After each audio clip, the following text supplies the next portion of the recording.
Welcome back to another technical deep dive here in the debug zone. Today we're tackling a big question and breaking it down with insights from other users.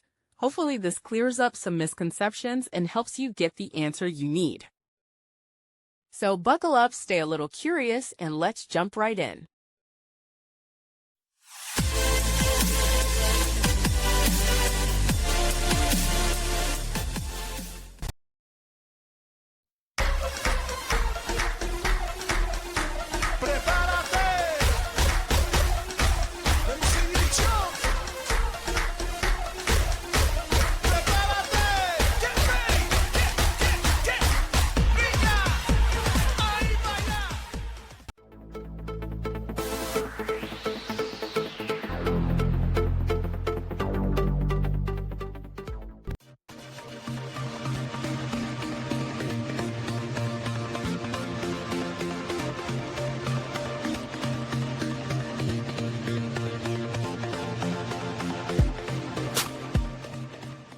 And that's a wrap.